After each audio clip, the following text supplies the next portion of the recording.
Bismillahirrahmanirrahim. Assalamualaikum warahmatullahi wabarakatuh. Kembali lagi bersama kami di Muslimah Almera. Kali ini kita akan membahas tentang perihal jodoh ya teman-teman. Sama sekali kita tidak membahas tentang jodoh. Nah, khususnya kenapa kita perlu membahas tentang jodoh, karena untuk pertanyaan-pertanyaan tentang jodoh ini biasanya kita belum bisa menemukan jawabannya sebelum ketemu. Ya pasti ya sih ya. Tapi biasanya selain itu karena jodoh ini meskipun sudah ditetapkan, bisa jadi kita salah jalan untuk menjemputnya. Karena kemungkinannya hanya akan ada dua, bukan? Biasanya kalau kita nggak salah jalan, ya kita berada di jalan yang benar. Oke, kayak gitu. Tapi seringannya kita sering nggak sih mendengar orang-orang yang cinta dalam diam? Atau kalian termasuk dalam salah satunya nih, kayak gitu. Ternyata cinta dalam diam itu menurut kami, khususnya admin Muslimah Almera, itu perlu kita hindari. Kenapa hal ini perlu kita hindari atau ikhtiar ini perlu kita hindari? Karena ini ada beberapa alasan kenapa cinta dalam diam itu perlu kita hindari. Yang pertama, karena ceritanya ini ada teman saya yang gagal menikah dengan yang diharapkan. Karena keduanya itu jaim sekali dan tidak ada yang mau jujur gitu. Akhirnya menikahlah si perempuan ini dengan yang duluan datang melamar dia, kayak gitu.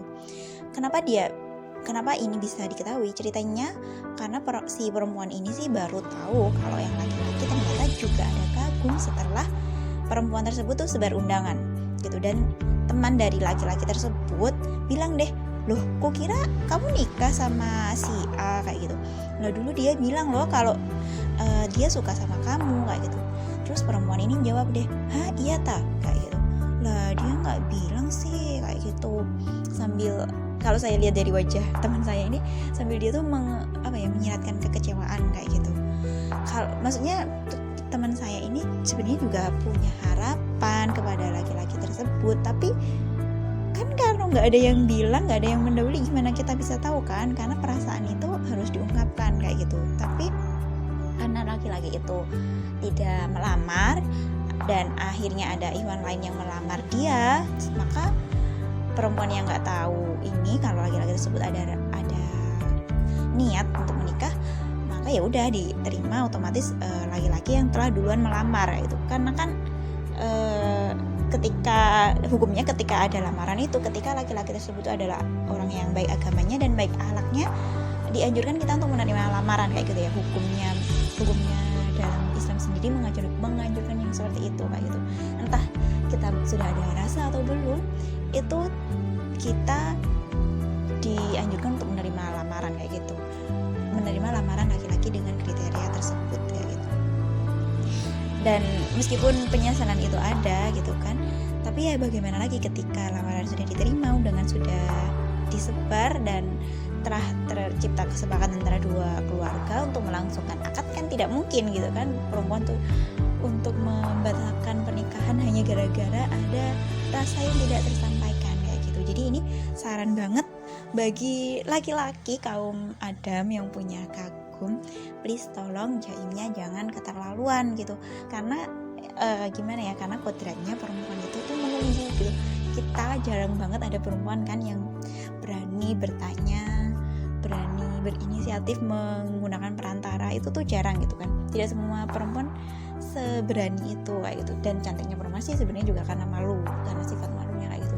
Jadi kalau laki-laki kalian memiliki ada niat, ada kagum, tolong dipertimbangkan baik-baik untuk melamar perempuan gitu sebelum kedahuluan orang. Ini dalam tanda kutipnya, karena memang perempuan tidak mungkin bertanya kayak gitu tadi ya. Itu adalah poin yang pertama, tolong diingat masing-masing ya, khususnya kaum Adam. Yang kedua juga ini berbasis dari based on to the true story juga. Jadi ceritanya nih ada perempuan yang dia juga sebenarnya merasa cinta dalam diam, kayak gitu. Sebagai perempuan kan tidak mungkin kalau kita langsung tanya, misalnya nih tanya, apakah kamu ada rasa pada saya, ya Allah, itu kan tidak mungkin ya. Kita malu banget pasti kalau tiba-tiba kita bertanya kepada laki-laki dan pertanyaannya seperti itu gitu kan. Kayak di film-film itu kan biasanya laki-laki gitu kan yang tanya seperti ke perempuan, tapi kalau perempuan tanya ke laki-laki sepertinya dia berani banget gitu ya. Dan ini kita beranggapan bahwa pertanyaan seperti ini akan terlalu gentle untuk dilakukan, dan meski ada juga yang berani bertanya kepada laki-laki, meskipun itu baik-baik saja dan itu tidak berdosa ketika perempuan bertanya kepada laki-laki apakah dia ada rasa, apakah kamu ada niat untuk menikahi saya, itu ternyata ada di zaman Rasulullah ketika ada seorang perempuan yang menawarkan diri untuk Rasulullah nikahi kayak gitu. Tapi saat itu Rasulullah tidak berkenan dengan perempuan tersebut, dan beliau hanya diam, dan akhirnya perempuan tersebut itu paham gitu, maksudnya akan diamnya Rasulullah tersebut berarti beliau tidak berkehendak dengan perempuan tersebut. Akhirnya perempuan tersebut mengundurkan diri kayak gitu. Nah, perempuan kalau dia nggak berani bertanya langsung, dia bisa juga bertanya melalui perantara kayak gitu. Dan ceritanya perempuan ini karena tidak berani bertanya tadi, dia minta tolonglah pada perantara untuk bertanya kepada laki-laki yang bersangkutan. Dan ternyata jawabannya adalah doa yang baik. Maksudnya gini, doa yang baik itu kalimatnya seingat saya itu laki-laki tersebut berkata, semoga nama perempuan tersebut anggaplah semoga Mbak Melati, semoga siapa ya, Uhti A mendapatkan laki-laki yang soleh ya Umi kayak gitu. Nah, jadi ceritanya laki-laki tersebut tuh jawabnya kayak gitu. Nah, setelah mendapat jawaban ini, maka perempuan yang meminta tolong kepada perantara tersebut meminta tolong kepada perantara itu beranggapan bahwa oh berarti tidak ada ya kayaknya gitu. Soalnya laki-lakinya jawab gitu tuh, berarti kan kalau doa semoga dapat yang soleh, perempuannya nih berpikiran kalau oh berarti nggak ada rasa, nggak ada kagum sih ke saya kayak gitu. Ya sudah, saya cari yang lain aja kayak gitu. Perempuannya sih beranggapan bahwa jawaban itu adalah maksudnya seperti itu kayak gitu. Dan akhirnya ternyata setelah diselidiki, laki-laki yang ditanya tersebut ada loh rasa dengan perempuan tersebut, tapi ya karena tidak jujur, hilang deh kesempatan mereka untuk bersatu kayak gitu. Dari sini semoga kita sudah mulai paham ya. Jadi mungkin kalau kita berpikir, mungkin laki-laki tersebut ingin menjaga diri agar tidak ada baper di antara keduanya sebelum pernikahan. Hal ini bagus juga, tapi kenapa kita tidak menggunakan saja konteks kalimat yang jelas gitu, yang tidak ambigu. Misal laki-laki tersebut, misal bagi laki-laki yang ingin menjaga diri ya, maksudnya nanti ya untuk kedepannya bisa menjawab juga nih, contohnya menggunakan kalimat sebenarnya saya juga memiliki niat tapi belum siap, atau sebenarnya saya ada juga kagum tapi kok belum yakin ya kayak gitu. Nah itu maksudnya jawabannya tidak dui makna, tidak ambigu, dan jelas to the point kayak gitu kan.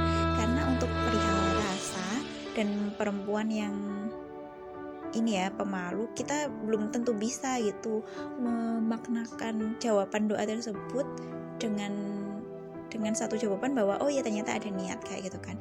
Jadi please minta tolong kepada semuanya, kita berusaha mengurangi kalimat bohong dan jaim kita yang sebenarnya bukan bohong juga ya kalau yang seperti ini, tapi bisa juga dui makna atau ambigu, daripada kita kehilangan kesempatan untuk disatukan dengan seseorang yang ternyata kita sama-sama suka, kita sama-sama ada harapan untuk menikah dengan dia, tapi karena itu tadi missing di jalan menuju halalnya itu tadi, entah dengan kebohongan, dengan jaim yang keterlaluan, itu kesempatan tersebut akhirnya hilang kayak gitu. Nah, dan kenapa juga cinta dalam diam ini kami rasa perlu untuk dihindari kayak gitu, karena mungkin akan ada yang berpendapat bahwa bukankah Sayyidah Fatimah radhiyallahu anha itu juga cinta dalam diam kepada Sayyidina Ali kayak gitu kan. Jangan salah dulu. Jadi kalau kita perlu ketahui, asal kita ketahui aja bahwa cinta dalam diamnya Sayyidah Fatimah itu cantik, elegan, dan aman dari dosa gitu. Karena kenapa hal ini bisa aman dari dosa? Karena bahkan setan aja loh nggak tahu kalau ternyata Sayyidah Fatimah itu punya kagum ke Sayyidina Ali bin Abi Thalib. Lah kita cinta dalam diam tapi masih ingat-ingat dia terus. Jadi gimana kita mau dalam diam gitu ya kalau setan aja masih ikut-ikutan dalam ini perasaan kita kayak gitu.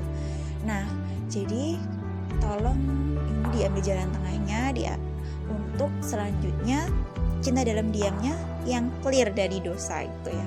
Semoga bisa bermanfaat. Nah, selanjutnya kita akan membahas tentang pertanyaan yang kedua, yaitu kenapa sih kok mendoakan dia khususnya di sepertiga malam dan khususnya juga langsung to the point kepada nama si dia.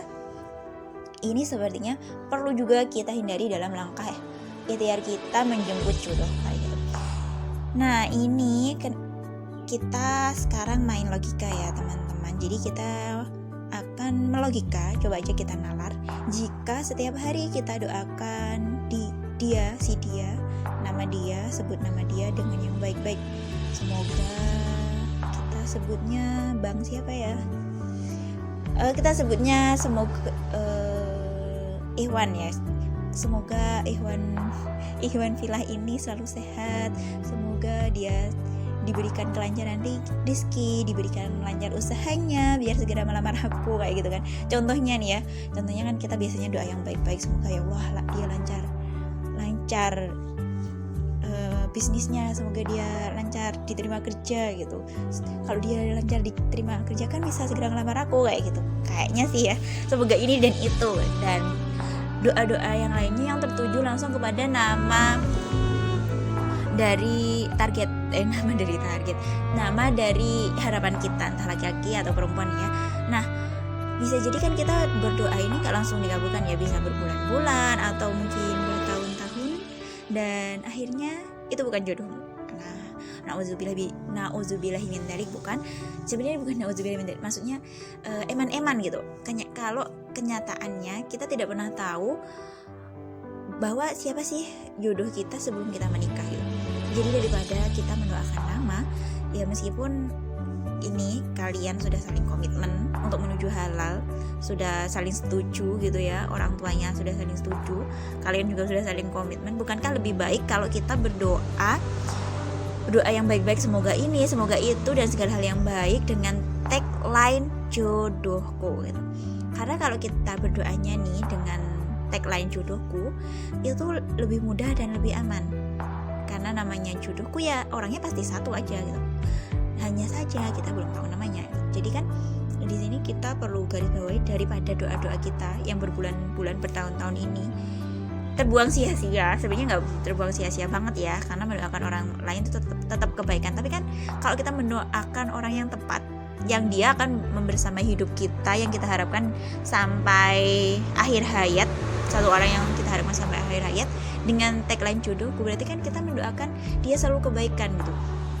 Meskipun kita belum tahu namanya gitu, meskipun kita belum ketemu, tapi kan kita tahu bahwa dia jodohku, entah siapa namanya. Nah itu jadi saya rasa, saya dulu juga pernah berdoa nama dan sekarang saya ubah karena berganti-ganti nama ya. Ini based on the true story juga, berganti-ganti nama kan. Nah sekarang saya juga berdoa dengan tagline jodohku. Jadi saya harap siapapun dia jodohku, semoga Allah jaga dia, semoga Allah memberikan kemudahan untuk segala ikhtiarnya dan selalu menjaga hati dan dirinya kayak gitu. Saya berharap Allah menjaga jodohku gitu. Meskipun kita belum tahu siapa namanya, saya yakin itu pasti orangnya gitu. Karena kalau jodohku orangnya cuma satu gitu. Jadi bagi teman-teman ini perlu dipertimbangkan ya, yang kita masih hobi berdoa dengan nama. Dan yang kedua, kenapa alasan kita sebenarnya berdoa dengan nama, skip dulu deh, hentikan dulu gitu. Jadi yang kedua, kita juga main nalar nih. Jika kita mendoakan nama dia, kita menyebutnya dalam sujud kita menyebut nama dia dalam bait doa kita, dan menyebut dia dalam sholat kita mungkin ya. Memang sih kalau ketika kita menyebut nama, apakah kita aman dari zina pikiran. Ayo coba kita pikir-pikir deh. Kalau kita sebut nama, apakah kita merasa bahwa kita aman dari zina pikiran, yaitu zina dalam bentuk membayangkan wajah si dia yang belum halal, yang menurut kita wajah dia tuh sangat masya Allah bagi kita kayak gitu kan, sampai kita sebut-sebut dia terus di dalam di dalam doa kayak gitu. Karena kan jarang sekali kita ketika sebut nama, oh ya si A, ya Allah berikan A kelancaran dalam rezekinya gitu. Apakah kita yakin dalam doa kita ini kita nggak bakalan terbesit sedikit pun bayangan tentang wajah dia, bayangan tentang senyumnya dia, bayangan tentang kebaikannya dia? Apakah kita akan clear, bersih dari bayangan tersebut? Dan padahal bayangan tersebut, kalau kita bisa sebut, ini adalah termasuk juga zina pikiran, karena kita membayangkan orang yang belum halal bagi kita kayak gitu. Dan ini termasuk susah juga ya kita untuk menghindari. Mungkin kita perlu treatment biar kita terhindar kalau sebut nama ini nggak bayangin dia gitu. Kecuali kita masih dalam zona aman, maksudnya kecuali kita masih dalam zona kalau kita bayangin dia kita nggak kagum, kita biasa aja sih. Cuma kita ketemu laki-laki teman gitu ya, tapi pas kita sebut nama dia kita nggak ada rasa gitu. Tapi kan beda ketika kita udah berharap ke seseorang laki-laki yang kita ke dia itu kita ada rasa, pasti kan bayangannya itu beda gitu ya. Bayangannya tuh kalau ada rasa itu dia yang muncul tuh tampannya, wownya, senyumnya dan sebagainya, mungkin ya kerennya gitu kan kalau laki-laki. Dan kalau perempuan senyumnya, mungkin ya cantiknya yang masya Allah dan kayak gitu kan. Kita pasti sangat susah untuk menjaga diri yang seperti itu. Nah maka dari itu, daripada ibadah kita jadi dicampuri zina pikiran, mending kita stop dulu kebiasaan mendoakan namamu di sepertiga malam, karena ini justru rawan sekali untuk menjaga diri dan hati. Karena ini justru rawan sekali untuk kita bisa terhindar dari godaan setan yang akan menyusupi kita pikiran-pikiran yang tidak tahu setan akan mengarahkan kita kemana, karena kita menyebut dia kayak gitu. Padahal kita lagi ibadah ke Allah, masa iya sih kita mau mencampuri ibadah kita dengan hal-hal duniawi yang itu tuh kita masih susah untuk menghindari dari dosa kayak gitu. Nah itu dia teman-teman beberapa ikhtiar dari menjemput jodoh yang seringnya kita salah paham. Meski jodoh telah ditetapkan, jangan sampai kita salah jalan dan kita salah langkah dalam menemuinya kayak gitu ya. Semoga hal ini bermanfaat. Semangat Jovisa, semoga Allah menjaga dirimu, Allah menjaga jodohmu, menjaga hati kalian masing-masing hingga kalian dipertemukan di ikatan halal kelak dengan jalan kebaikan. Sekian dari kami, Muslimah Almera. Jangan lupa subscribe akun kami untuk mengikuti informasi selanjutnya. Wassalamualaikum warahmatullahi wabarakatuh.